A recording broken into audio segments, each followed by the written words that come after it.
안녕하세요. 오늘은 철로역정 20번째 고난의 언덕에 대해 나누도록 하겠습니다. 크리스천은 고난의 언덕을 달려가기도 하고 걷기도 하다가 언덕 비탈이 하도 가파르기 때문에 결국은 기어서 올라가고 있었습니다. 그런데 언덕 중턱에 그 언덕의 주인이 지어놓은 쾌적한 정자가 하나 있었습니다. 크리스천은 지친 나그네가 쉬어가도록 만든 곳에 도착하여 잠시 쉬었습니다. 그는 가슴에서 두루마리를 꺼내 읽고 십자가 앞에서 얻은 외투를 쓰다듬으며 위로를 얻다가 졸음을 참지 못하고 결국은 깊은 잠에 빠지고 말았습니다. 날은 어두워지고 두루마리는 잠이 든 크리스찬의 손에서 미끄러져 밑으로 떨어졌습니다. 그가 계속 잠을 자고 있는데 어떤 사람이 다가와 그를 깨우면서 말했습니다. 게으른 자여, 개미에게 가서 그가 하는 것을 보고 지혜를 얻으시오. 그 말에 크리스찬이 소스라치게 놀라 잠이 깬 다음에 서둘러 길을 떠나 언덕 꼭대기에 도달했습니다. 고난 이후 안정을 되찾았을 때 우리는 게을러지기 쉽습니다. 아마 다윗이 영적 게으름으로 인하여 간음 사건을 일으킨 것이 생각나실 것입니다.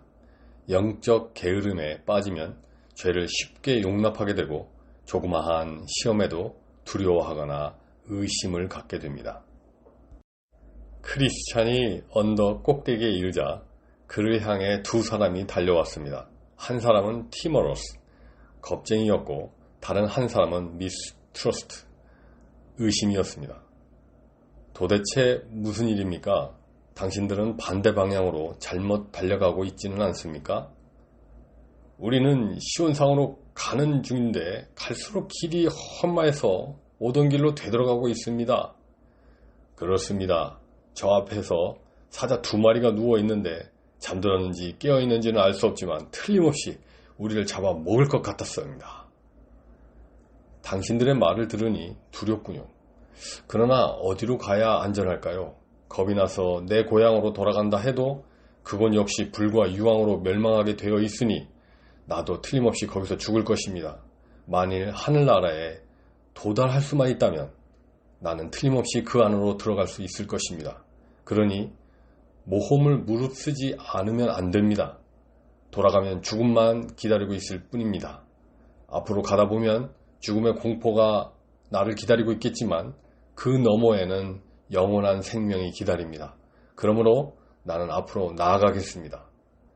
그래서 겁쟁이와 의심은 비탈길을 달려서 내려갔고 크리스찬은 가던 길을 계속 갔습니다. 그러나 그는 방금 들은 두 사람의 말을 생각해보자 겁이 덜컥 나서 가슴에 품었던 두루마리를 꺼내서 읽고 위안을 받으려 했습니다. 그런데 아무리 더듬어도 두루마리는 없었습니다. 크리스찬은 크게 낙심하였습니다. 왜냐하면 마음에 위로가 되어 주었던 그리고 시온산으로 들어갈 통행증인 두루마리를 잃어버렸기 때문입니다. 그는 당황해서 어쩔 줄 모르고 서 있다가 아까 정자에서 잠들었던 걸 떠올리고 무릎을 꿇고 엎드려 하나님께 용서를 받고 난 다음에 정자가 있는 곳으로 되돌아 갔습니다. 그는 오던 길을 되돌아가는 동안 그가 일시적 휴식처에 불과한 정자에서 삶에 골아떨어진 어리석은 짓을 한 자신을 책망하고 책망했습니다. 아, 한심한 인간이로다. 고행의 길을 가다가 대낮에 잠을 자다니. 언덕의 주께서 순례자의 지친 영혼을 달래기 위해 만드신 쉼터에서 나의 육신적인 편안함을 얻으려 하다니. 이스라엘 백성도 자신의 죄 때문에 홍해 길을 되돌아가는 일이 있었는데 그 얼마나 먼 길을 헛걸음질 쳤단 말인가. 잠에 골아떨어지만 않았더라도 이 길을 기쁨으로 걸어갔을 텐데 이제 슬픔에 차서 걸어가게 되었구나. 단 한 번만 가면 되는 길을 이렇게 3번이나 걸어가도록 내가 만들었구나.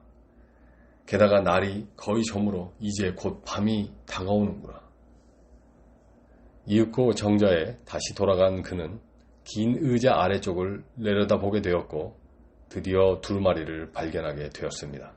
그는 벌벌 떨리는 손으로 두루마리를 얼른 집어 품속에 넣었습니다. 두루마리를 되찾은 기쁨을 무엇으로 비할 수 있겠습니까? 이 두루마리는 그의 영생의 확신이요 바라던 천국의 통행증이었기 때문입니다. 가슴 깊숙이 두루마리를 넣은 크리스찬은 두루마리를 찾게 해주신 하나님께 감사를 드렸고 기쁨으로 눈물이 범벅이 된 채 다시 길을 떠났습니다. 영적 게으름의 결과는 참으로 뼈아픈 결과를 낳았습니다. 두루마리를 잃게 하여 영생과 구원의 확신을 의심케 했고 작은 일에도 두려움을 갖게 하였습니다.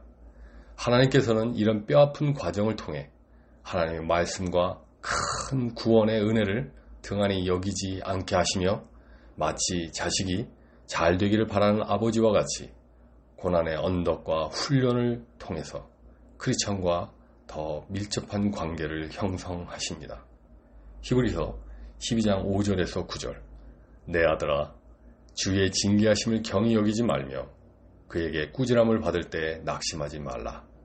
주께서 그 사랑하시는 자를 징계하시고 그의 받으시는 아들마다 채찍질 하심이니라 하였으니 너희가 참음은 징계를 받기 위함이라. 하나님이 아들과 같이 너희를 대우하시나니 어찌 아비가 징계하지 않는 아들이 있으리요.